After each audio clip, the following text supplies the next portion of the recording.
One of the symbols of Christmas is the nativity scene that we see at our homes and schools. Christmas के चिन्हों में से एक है nativity का सीन, अर्थात बाल यीशु का एक चित्र जो हम देखते हैं हमारे घरों में या स्कूल में. When we see Jesus, baby Jesus, lying in a small basket of straws, surrounded by donkeys and other animals, जहां हम बाल यीशु को देखते हैं कि वो भूसे की एक टोकरी में लेटा हुआ है, गधे और दूसरे जानवर उसको घेरे हुए हैं. When we see that, what kind of feelings does that evoke in you? आप जब उसको देखते हैं तो आपके अंदर किस प्रकार की भावनाएं उत्पन्न होती हैं? A feeling of curiosity, a feeling of excitement, or a feeling of apathy? क्या आप उत्सुकता अथवा उत्तेजन अथवा बेपरवाही की भावना आपके अंदर उत्पन्न होती है? Actually, when you look at that, it should be evoking better feelings in you. बल्कि आप जब इसको देखो तो आपके अंदर और भी बेहतर भावनाएं उत्पन्न होनी चाहिए.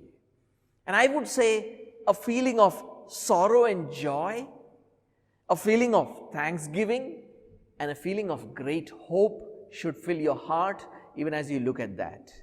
और मेरा तो ये कहना है कि जब आप उसको देखो तो आपके अंदर शोक और आनंद की भावना, धन्यवाद की भावना और बड़े आशा की भावना भर जानी चाहिए. But this will be possible only when we truly understand what God had accomplished in Bethlehem on that first Christmas day. लेकिन ये तब होगा जब हम ये समझेंगे कि परमेश्वर ने उस पहले क्रिसमस पर बेथलेहेम में क्या किया था. And that is why today we are studying Luke chapter 2 verse 1 to 7. और इसीलिए ही हम आज लूका के दूसरे अध्याय के पहले 7 आयतों पर अध्ययन कर रहे हैं. And so my first point today is the providence of God. और आज का मेरा पहला बिंदु है परमेश्वर की प्रबंधक विधि. To begin to even understand these verses, we must go back to a prophecy in the book of Micah in the Old Testament. इन आयतों को समझने के लिए ही हमें मीका की भविष्यवाणी में जो पुराने नियम में है दोबारा जाना पड़ेगा. And let me read for you Micah chapter 5 and verse 2. मैं मीका का 5वां अध्याय और उसका दूसरा आयत पढ़ूंगा. Let me read for you Micah chapter 5 and verse 2. But you, O Bethlehem Ephrathah, who are too little to be among the clans of Judah, from you shall come forth for me one who is to be ruler in Israel, whose coming forth is from of old, from ancient days. हे Bethlehem Ephrathah, यदि तू ऐसा छोटा है कि यहूदा के हजारों में गिना नहीं जाता, तो भी तुझ में से मेरे लिए एक पुरुष निकलेगा जो इस्राएलियों पे में प्रभुता करने वाला होगा, और उसका निकलना प्राचीन काल से वरन अनादि काल से होता आया है. In this verse, God is speaking about the little town of Bethlehem. इस आयत के अंदर परमेश्वर छोटे से नगर बेथलेहेम के बारे में बात कर रहा है. Also known as एफ्राथा. अगर हिंदी में बोले तो इसको हम एप्राथा भी कह सकते हैं. He says that Bethlehem is too little to be among the clans of Judah. वो कहता है कि बेथलेहेम तो ऐसा छोटा है कि यहूदा के हजारों में भी नहीं गिना जाता. There were many proud and powerful clans living in Judah at that time. यहूदा प्रदेश में बहुत से गढ़वी और सामर्थी कुल उन दिनों में रहते थे. But Bethlehem was not one of them. लेकिन उनमें से बेथलेहेम एक नहीं था. It was a little place. ये एक छोटी सी जगह थी. Small एंड इनसिग्निफिकेंट, छोटा और मामूली सा नगर. So small and insignificant that when the cities of Judah were listed in the book of Joshua, the name of Bethlehem was not even mentioned. इतना छोटा था कि जब यहोशू के पुस्तक में यहूदा के नगरों का नाम लिया जाता है, तब बेथलेहेम का नाम भी वहां पर लिया नहीं गया. But then God says to Bethlehem, from you one will go forth for me to be a ruler of Israel. लेकिन परमेश्वर उस बेथलेहेम से कहता है, तो भी तुझ में से मेरे लिए एक पुरुष निकलेगा जो इसराइलियों पे प्रभुता करने वाला होगा. God was saying that a new ruler of Israel was going to come from this small town of Bethlehem. परमेश्वर कह रहा था कि इस छोटे से नगर बेथलेहेम में से इज़राइल के लिए एक नया प्रभु अथवा राजा निकल कर आएगा. With passage of time, it was believed that this prophecy was about the Messiah. जैसे जैसे समय बीतता गया, ये माना गया कि ये मसीहा की भविष्यवाणी है. Whom God would send to save Israel, जिसको परमेश्वर भेजेगा इज़राइल के उद्धार के लिए. Who would be the son of King David, who was also a native of Bethlehem.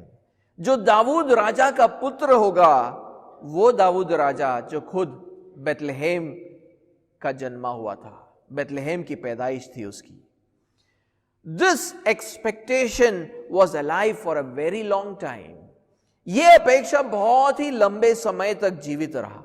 That is why even 700 years after this prophecy, when King Herod of Israel inquired from the chief priests and the scribes about the birth of the Messiah, they quoted this verse from Micah. ये भविष्यवाणी 700 साल बाद जब Israel के राजा हेरोदेस ने प्रधान याजकों और शास्त्रियों से मसीहा के जन्म के बारे में पूछा, तब उन्होंने मीका के इस आयत का हवाला दिया. I want you to read that in Matthew chapter 2 and verse 3 to 6. मैं चाहता हूं कि आप मत्ती के सुसमाचार के दूसरे अध्याय और उसके तीसरे आयत से छठवें आयत में इसको पढ़े. Matthew chapter 2 and verse 3 to 6. मत्ती का दूसरा अध्याय 3 से 6. When Herod the king heard this, he was troubled, and all Jerusalem with him. And assembling all the chief priests and the scribes of the people, he inquired of them where the Christ was to be born. They told him, in Bethlehem of Judea. For so it is written by the prophet. Now they are going to quote Micah, and they say, and you, O Bethlehem, is the land in the land of Judah, are by no means least among the rulers of Judah.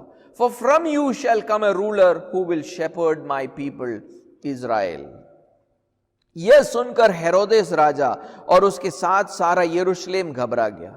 तब उसने लोगों से सब प्रधान याजकों और शास्त्रियों को इकट्ठा करके उनसे पूछा, मसीह का जन्म कहाँ होना चाहिए? उन्होंने उससे कहा, यहूदिया के बेथलेहेम में, क्योंकि भविष्यवक्ता के द्वारा यों लिखा गया है. अब वो मीका के भविष्यवाणी के बारे में बोल रहे. हे बेथलेहेम, तू जो यहूदा के प्रदेश में है, तू किसी भी रीति से यहूदा के अधिकारियों में सबसे छोटा नहीं, क्योंकि तुझ में से एक अधिपति निकलेगा जो मेरी प्रजा इज़राइल की रखवाली करेगा. The prophets of Israel had spoken about God's great plan of salvation through his Messiah. Israel के भविष्यवक्ताओं ने मसीहा के द्वारा आने वाले परमेश्वर के उस महान उद्धार की योजना के बारे में बोला था. And now history was at the cusp of fulfillment of this great prophecy. और अब इतिहास उस भविष्यवाणी के पूर्तिकरण के नोक पर था. But there was a problem. लेकिन यहां पर एक समस्या थी. The Messiah's mother, Mary, was not a resident of Bethlehem. लेकिन यहां पर मसीहा की जो माता है मरियम, वो बेथलेहेम की निवासी नहीं है.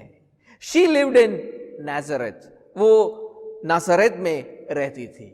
I want you to read Luke's Gospel chapter 1 and verse 26 to 27. मैं चाहता हूं कि आप लूका के सुसमाचार के पहले अध्याय और उसके 26 और 27 आयत को पढ़ें. Luke chapter 1 verse 26 and 27. लूका का पहला अध्याय 26 और 27.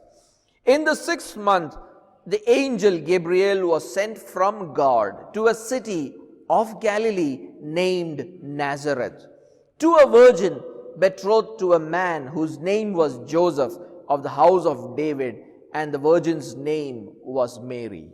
छठवें महीने में परमेश्वर की ओर से जिब्राइल स्वर्गदूत गलील के नासरत नगर में एक कुंवारी के पास भेजा गया, जिसकी मंगनी यूसुफ नामक दाऊद के घराने के एक पुरुष से हुई थी. उस कुंवारी का नाम मरियम था. We see the providence of God here. हम यहां पर परमेश्वर के प्रबंधक विधि को देख पाते हैं.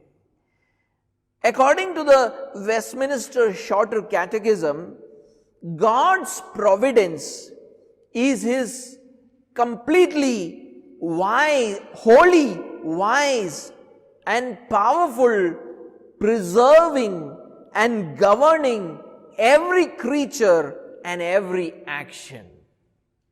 मसीही विश्वास के संक्षिप्त प्रश्नावली के अनुसार परमेश्वर के प्रबंधक विधियों का कार्य यह है कि वह सारी सृष्टि और उनके कार्यों को अपनी अत्यंत पवित्रता, बुद्धिमता और सामर्थ्य से संभालता और उन पर प्रभुता करता है. Let me explain that for you. मैं आपके लिए इसको समझाना चाहूंगा. God's providence is His ability to fulfill all His purposes. परमेश्वर की वो काबिलियत है. परमेश्वर का प्रबंधक विधि का मतलब है उसकी वो काबिलियत जिसके द्वारा वो अपने हर उद्देश्य को पूरा करता है. And He does this by preserving and governing every creature and every action in a holy, wise and powerful way. और वो इसको अंजाम देता है हर सृष्टि के हर कार्य को संभाल कर और उस पर प्रभुता करके, जिसमें वो अपने आप को अत्यंत पवित्र और बुद्धिमान और सामर्थी दर्शाता है. Yes, He preserves and governs every creature and every action in this world. जी हां, वो इस दुनिया के हर सृष्टि और उसके हर कार्य को संभालता और उन पर प्रभुता करता है. But He does it in a holy, wise and powerful way. लेकिन वो इसको पवित्रता और बुद्धिमता और सामर्थ्य से करता है. And we see the providence of God in the birth of the Messiah. और हम परमेश्वर के इस प्रबंधक विधि को मसीहा के जन्म में देख पाते हैं. God had purpose that the birth of the Messiah would happen in Bethlehem. परमेश्वर का उद्देश्य यह था कि मसीहा का जन्म बेथलेहेम में होगा. That is why He spoke through the prophet Micah. इसलिए वो मीका भविष्यवक्ता के द्वारा उसने बात किया था. But the Messiah's parents were living in Nazareth. लेकिन उस मसीहा के माता पिता नासरत में रहते थे. Will God's purposes fail? क्या परमेश्वर के उद्देश्य विफल होने वाले थे? No. See what He does. नहीं, देखिए वो क्या करता है. Let me read for you the first two verses of our passage. मैं आज के खंड के पहले दो आयतों को पढ़ूंगा. Luke chapter 2 verse 1 and 2. लूका का दूसरा अध्याय पहले दो आयत. Luke chapter 2 verse 1 and 2. लूका का पहला दूसरा अध्याय पहले दो आयत.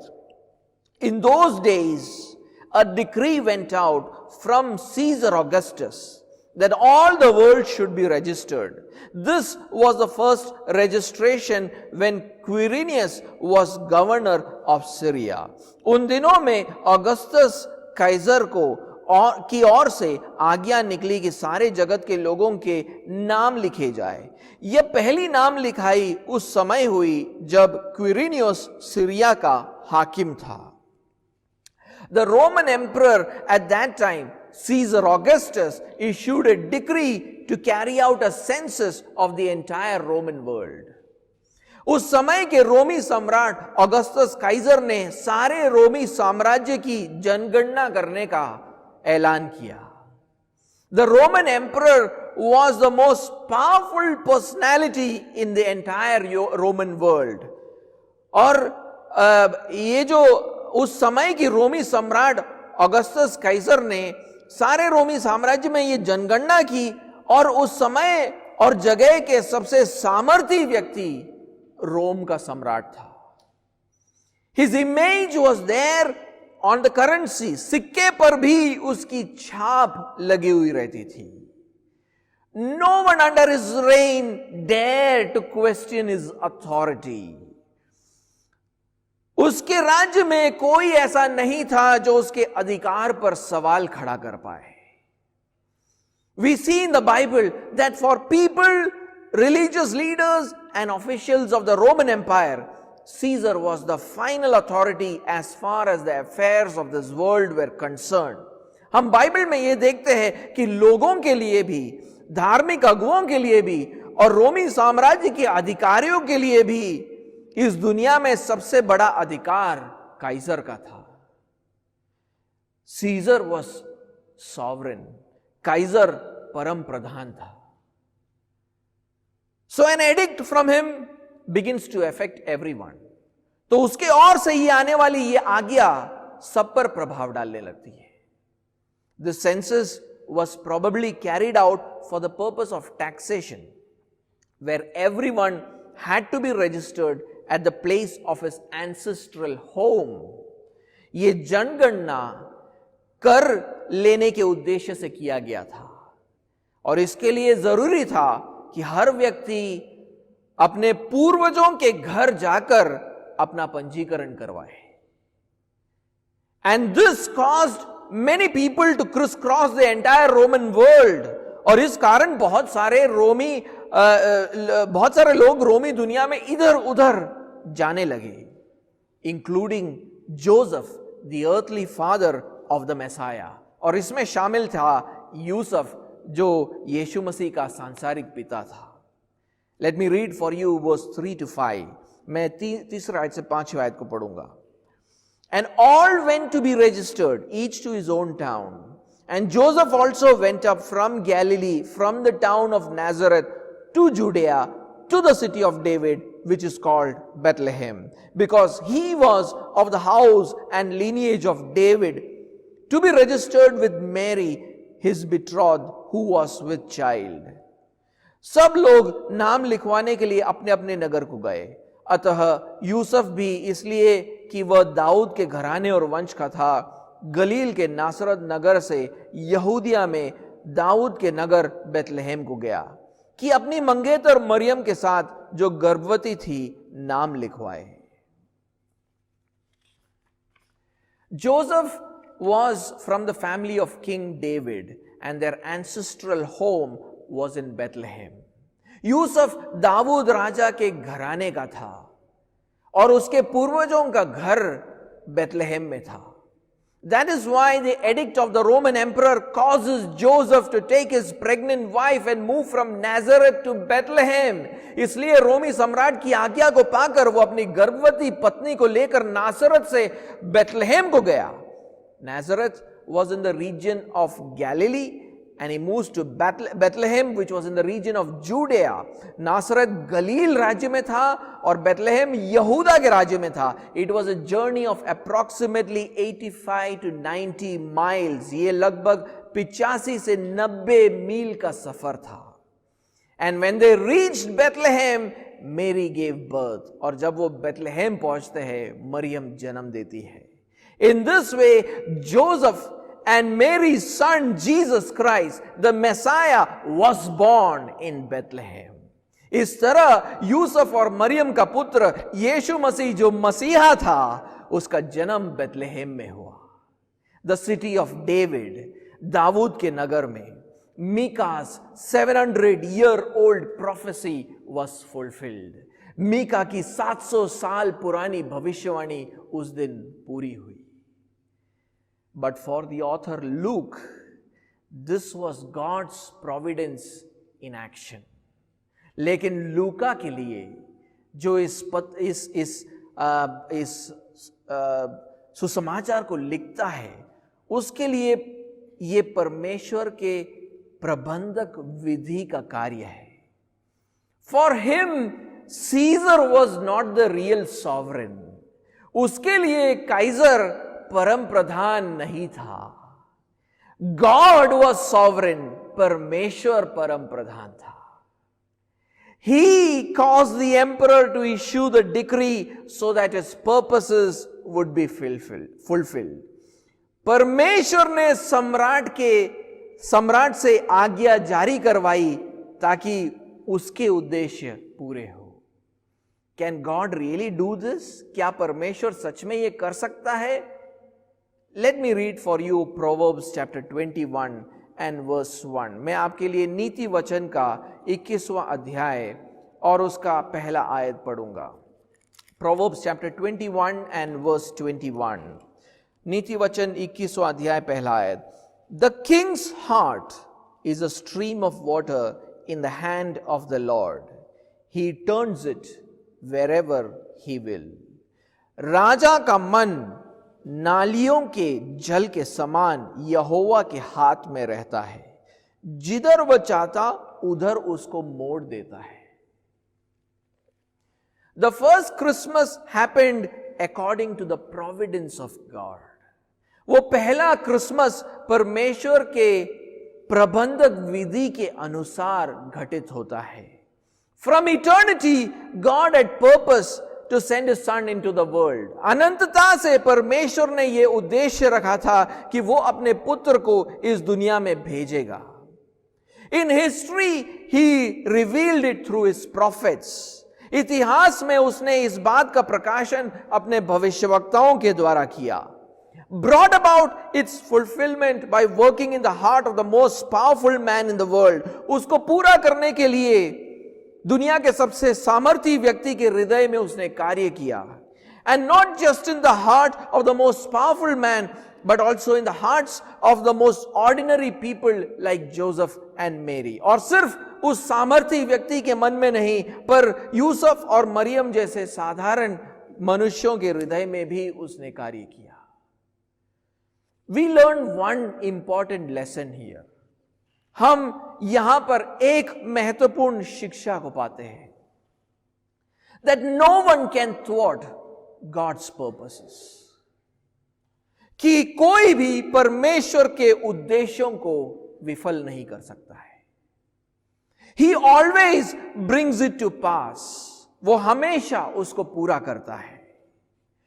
We call it the providence of God. इसको हम परमेश्वर की प्रबंधक विधि कहते हैं. And we are also part of this providence. और हम भी इस प्रबंधक विधि के भाग हैं. In eternity, not only did God purpose to send His Son, अनंतता में परमेश्वर ने सिर्फ ये उद्देश्य नहीं रखा था कि वो अपने पुत्र को भेजेगा, but He had also purpose to save us from the consequences of sin through faith in His Son. लेकिन उसने ये भी उद्देश्य रखा था कि उसके पुत्र पर विश्वास करने के द्वारा वो हमें हमारे पापों के परिणामों से बचाएगा. That is why in Ephesians chapter 1 and verse 4 it is written, He chose us in Christ before the foundation of the world that we would be holy and blameless before Him. इफेसियों के पहले अध्याय 4 आयत में वो लिखता है, उसने हमें जगत की उत्पत्ति से पहले मसीह में चुन लिया कि हम उसके निकट पवित्र और निर्दोष हो. Not only did He choose Christ, उसने सिर्फ मसीह को नहीं चुना, He chose us also in Christ. उसने मसीह में हमको भी चुना. Our destinies are linked with the destiny of Christ. हमारी विधि मसीह के विधि से जुड़ी हुई है। Therefore, the success of God's purpose for Jesus assures us about the success of God's purpose for us. इसलिए यीशु के विषय में परमेश्वर के उद्देश्यों की सफलता हमको ये आश्वासन देता है कि हमारे विषय में उसके जो उद्देश्य है वो भी सफल होंगे। That one day we sinners will stand completely holy and blameless before God. कि एक दिन हम जो पापी है उसके सामने पवित्र और निर्दोष ठहरेंगे। Not because we can do this, इसलिए नहीं कि हम इसको कर सकते हैं, but because our salvation is the purpose of God. बल्कि इसलिए क्योंकि हमारा उद्धार तो परमेश्वर का उद्देश्य है। Our salvation is part of the providence of God. हमारा उद्धार तो परमेश्वर के प्रबंधक विधि का भाग है। Just as he brought about the birth of his son in Bethlehem, he will bring about our entry into heaven. जैसे कि उसने पुत्र का जन्म बेथलेहम में करवाया, वो हमारा प्रवेश स्वर्ग में करवाएगा। My second point, the humility of his son. मेरा दूसरा बिंदु उसके पुत्र की दीनता। Let us once again go back to Micah chapter 5 and verse 2 and read the last part of that verse. Mika के 5वें अध्याय दूसरे आयत में हम फिर से वापस जाएंगे और उस आयत के आखिरी भाग को पढ़ेंगे, where it says that his coming forth is from of old, from ancient days. Or another translation says, his goings forth are from long ago, from the days of eternity. वहां लिखा है उसका निकलना प्राचीन काल से वरन अनादि काल से होता आया है। God says that this child born in Bethlehem has actually existed from long ago.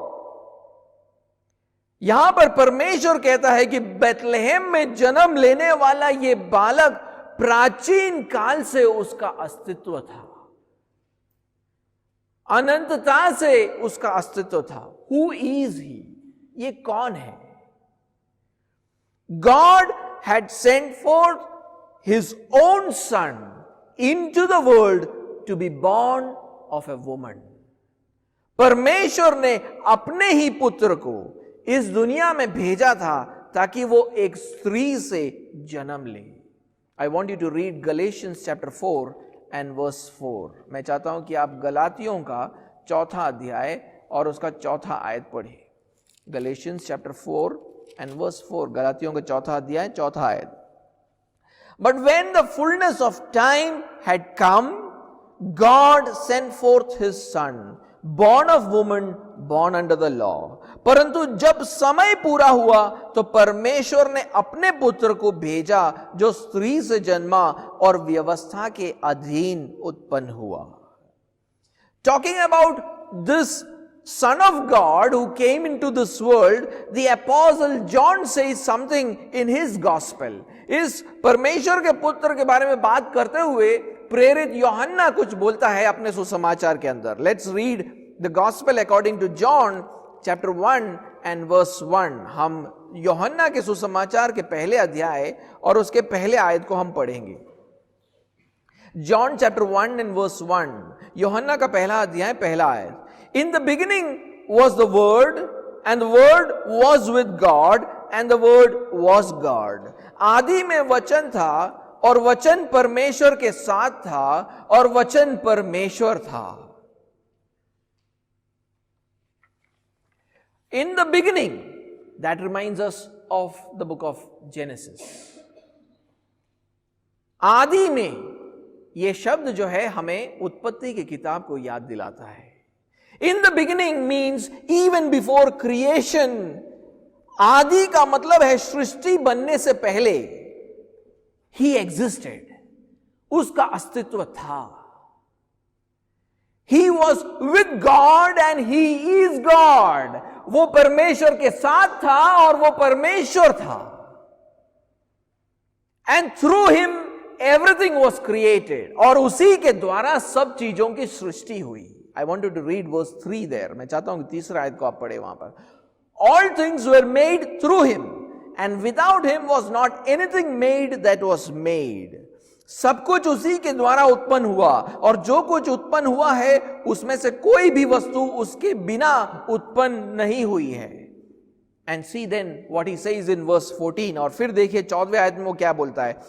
And the word became flesh and dwelt among us, and we have seen his glory as of the only Son from the Father, full of grace and truth. और वचन देहधारी हुआ और अनुग्रह और सच्चाई से परिपूर्ण होकर हमारे बीच में डेरा किया, और हमने उसकी ऐसी महिमा देखी जैसी पिता के एकलौते की महिमा. This means that God, who was spirit, has taken on a human form. इसका मतलब यह है कि परमेश्वर जो आत्मा है उसने मनुष्य का रूप लिया है. He laid down his heavenly glory and took on the appearance of an ordinary man. उसने अपने स्वर्गीय महिमा को छोड़कर एक साधारण मनुष्य का रूप लिया है. Let me read for you Philippians chapter 2 and verse 6 to 7. मैं चाहता हूं कि आप फिलिपियों का दूसरा अध्याय मेरे साथ पढ़े, 6वां और 7वां आयत. Philippians chapter 2 verse 6 and 7. फिलिपियों का दूसरा अध्याय 6 और 7.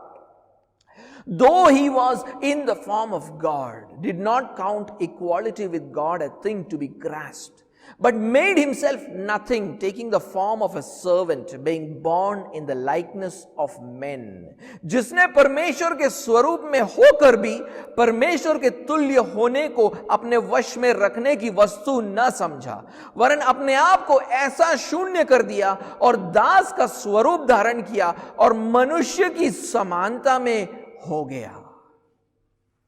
Now, having this in mind, I want you to read verse 6 to 7 of our passage. और अब इन बातों को अपने मन में रखकर मैं चाहता हूं कि हम हमारे खंड के 6वें और 7वें आयत को पढ़े. Let's go back to Luke chapter 2 verse 6 and 7. हम जाएंगे वापस लूका के दूसरे अध्याय और 6वें और 7वें आयत में.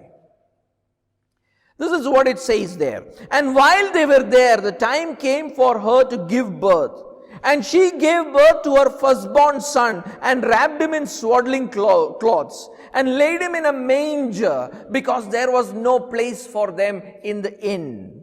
उनके वहां रहते हुए उसके जनने के दिन पूरे हुए और वह अपना पहलौता पुत्र जनी और उसे कपड़े में लपेटकर चरनी में रखा, क्योंकि उनके लिए सराय में जगह नहीं थी.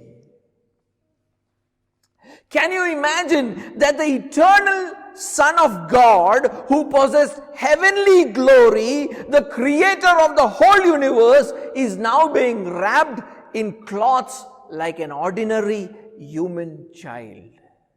क्या आप ये कल्पना भी कर सकते हो कि परमेश्वर का वो अनंत पुत्र जिसके पास स्वर्गीय महिमा थी, जो सारे संसार का सृष्टि करता है, उसको एक साधारण मानवीय बालक के समान कपड़ों में लपेटा जा रहा है. And the condition of the incarnate Son of God does not get any better. और देह धारण किया हुआ परमेश्वर के पुत्र की परिस्थिति अब और बेहतर नहीं होती है. Luke then says that Mary laid him in a manger. लूका कहता है वहां पर कि मरियम ने उसको चरनी में रखा. A manger is a feeding basket for animals. चरनी जानवरों को खाना देने के लिए एक टोकरी के समान है जिसमें से वो मुंह डालकर खाना खाते हैं. The animals feed out of a feeding trough. That's called the manger. This word manger is used again in Luke chapter 13 and verse 15. इस शब्द चरनी का उपयोग जो है वो लूका के 13वें अध्याय और 15वें आयत में भी किया गया है. Luke 13 and verse 15, where Jesus says, Then the Lord answered him, "You hypocrites, does not each of you on the Sabbath untie his ox or his donkey from the manger and lead it away to water it?" यह सुनकर प्रभु ने उत्तर दिया, हे कपटियों, क्या सबत के दिन तुम में से हर एक अपने बैल या गधे को थान या चरनी है, वो शब्द वहां पर थान से खोलकर पानी पिलाने नहीं ले जाता? The manger was used to feed donkeys or other animals. गधों और जानवरों को खाना खिलाने के लिए चरनी का उपयोग किया जाता था. It was a part of the stable. ये तबेले का भाग था. The incarnate Son of God was born and laid in a manger. परमेश्वर का पुत्र जन्मा और उसको एक चरनी में लेटाया गया. Luke says, tells us the reason. लूका हमें उसका कारण बताता है. Luke says, because there was no room for them in the inn. क्योंकि वहां पर उनके लिए सराय में कोई जगह नहीं थी. इन मीन्स अ गेस्ट रूम. सराय का मतलब यहां पर एक अतिथि कक्ष है.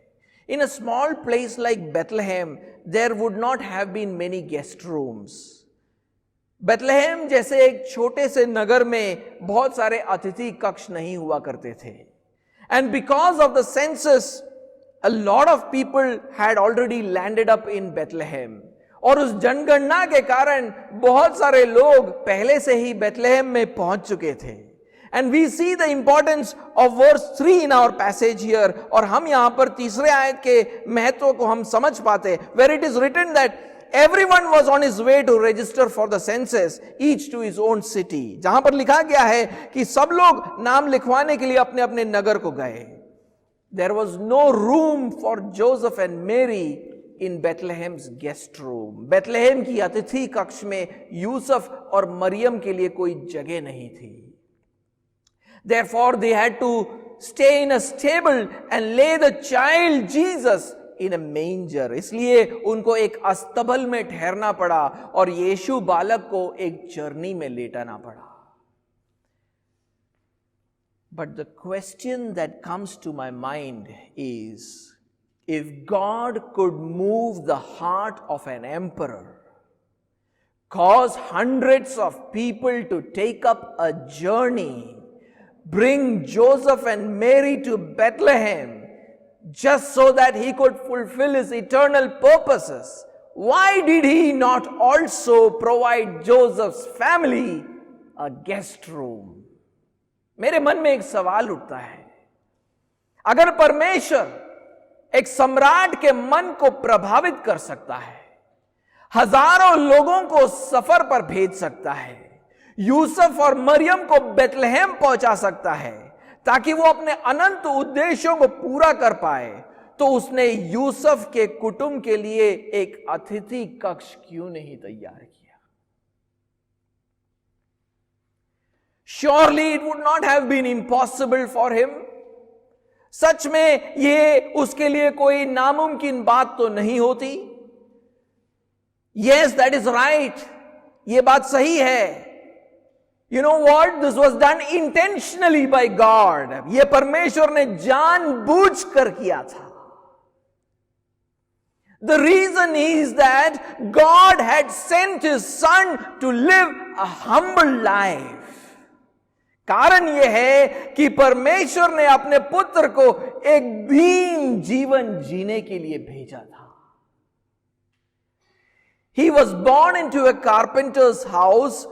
उसका जन्म एक बढ़ाई के घर में होता है. He was hated by the world. दुनिया उसे बैर करती थी. He was mocked, spat upon, scourged and killed. उसको ठट्ठों में उड़ाया गया, उसके ऊपर थूका गया, उसको मारा गया और उसकी हत्या कर दी गई. And such a humble life was evident from the very first day of his life. और ऐसा एक दीन जीवन उसके जीवन के पहले ही दिन से दिखता था. When instead of a soft bed, God gave him a smelly manger. जब परमेश्वर ने उसको एक नरम बिस्तर के बदले एक बदबूदार चरनी दिया. And this humility reached its lowest point on the day of his death. और ये दीनता उसके सबसे निचले स्तर पर पहुंचा उसके मृत्यु के दिन पर. When God gave the Messiah a crown of thorns instead of a crown of gold. जब परमेश्वर ने इस मसीहा को, दाऊद के पुत्र को, एक सोने के मुकुट के बदले कांटों का ताज दिया. Read Philippians chapter 2 verse 8 again. फिर एक बार फिलिपियों का दूसरा अध्याय और उसका 8वां आयत हम पढ़े. Philippians chapter 2 and verse 8. And being found in human form, he humbled himself by becoming obedient to the point of death, even death on a cross. और मनुष्य के रूप में प्रकट होकर अपने आप को दीन किया और यहां तक आज्ञाकारी रहा कि मृत्यु, हां क्रूस की मृत्यु भी सह ली. And this was not an accident. और ये कोई अकस्मात नहीं था. The Father had purposed that for his son from all eternity. परमेश्वर का यही उद्देश्य था उसके पुत्र के लिए अनंतता से. I want you to read Acts of the Apostles chapter 2 and verse 22 to 23. मैं चाहता हूं कि आप प्रेरितों के कृत्य उसके दूसरे अध्याय और उसके 22वें और 23वें आयत को आप पढ़ें. Acts chapter 2 verse 22 and 23. प्रेरितों का कृत्य दूसरा अध्याय 22 और 23. Men of Israel, hear these words. Jesus of Nazareth, a man attested to you by God with mighty works and wonders and signs that God did through him in your midst, as you yourselves know. This Jesus delivered up according to the definite plan and foreknowledge of God, you crucified and killed by the hands of lawless men. हे इज़राइलियों, ये बातें सुनो. यीशु नासरी एक मनुष्य था जिसका परमेश्वर की ओर से होने का प्रमाण उन सामर्थ के कामों और आश्चर्य के कामों और चिन्हों से प्रकट है जो परमेश्वर ने तुम्हारे बीच उसके द्वारा कर दिखाए, जिसे तुम आप ही जानते हो. उसी यीशु को जो परमेश्वर की ठहराई हुई योजना और पूर्व ज्ञान के अनुसार पकड़वाया गया, तुमने अधर्मियों के हाथ से क्रूस पर चढ़वाकर मार डाला. Verse 23 says that Jesus was delivered into the hands of his murderers according to the predetermined plan and foreknowledge of God. 23 आयत वहां पे कहता है कि यीशु को उसके हत्यारों के हाथ में सौंपा गया, लेकिन ये परमेश्वर की ठहराई हुई योजना और पूर्व ज्ञान के अनुसार हुआ. I want you to read Acts chapter 4 and verse 27 and 28. मैं चाहता हूं कि आप प्रेरितों के कृत्य चौथा अध्याय और 27 और 28 को पढ़ें. Acts chapter 4 verse 27 and 28. प्रेरितों का कृत्य चौथा अध्याय 27 और 28. For truly in this city there were gathered together against your holy servant Jesus, whom you anointed, both Herod and Pontius Pilate, along with the Gentiles and the peoples of Israel, to do whatever your hand and your plan had predestined to take place. This is part of a prayer that is being made to God. ये एक प्रार्थना का भाग है जहां पर यह बोला जा रहा है, क्योंकि सचमुच तेरे सेवक यीशु के विरोध में जिसका तूने अभिषेक किया, हेरोदेस और पंतियुस पिलातुस भी अन्य जातियों और इजराइलियों के साथ इस नगर में इकट्ठे हुए कि जो कुछ पहले से तेरी सामर्थ और मति से ठहरा था वही करे. King Herod, the Roman governor Pontius Pilate, the Gentile Roman soldiers, and the people of Israel had crucified Jesus on the cross. हेरोदेस राजा, रोमी हाकिम पुंतियस पिलातुस, अन्य जाति से आने वाले रोमी सैनिक और इज़राइल के लोगों ने मिलकर यीशु को क्रूस पर चढ़ाया था. But verse 28 says that they did what God's hand and God's purpose had predestined to occur. 28वां आयत लेकिन कहता है उन्होंने वही किया जो पहले से परमेश्वर के सामर्थ और मति से ठहरा था. In short, the crucifixion was part of the providence of God. अगर संक्षिप्त में कहूं तो यीशु का क्रूस पर चढ़ाया जाना परमेश्वर का प्रबंधक विधि था. Because on the cross, Father God wanted to lay upon him the burden of all our sins. Why did he do this? That's the reason. क्यों उसने ऐसा किया? क्योंकि उस क्रूस पर परमेश्वर पिता हमारे सब पापों को उसके कंधों पर डालना चाहता था. As the prophet Isaiah says in chapter 53 and verse 6, but the Lord has caused the iniquity of us all to fall on him. जैसे कि यशाया के 53वें अध्याय 6वें आयत में लिखा है, यहोवा ने हम सबों के अधर्म का बोझ उसी पर लाद दिया. And then he wanted to punish him for our sins. और हम सबों के पापों का दंड वो उसे देना चाहता था.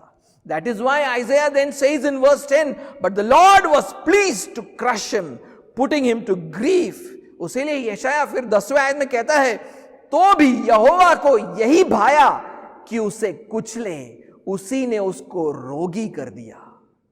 And the Father did this to his Son, so that on the basis of this sacrifice, he could forgive our sins, make us holy, and so that we could live with him for all eternity.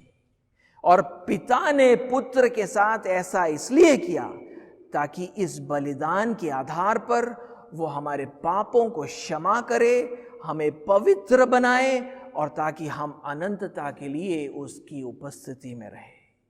He ordained a humble earthly life for his son so that we could have a blessed life.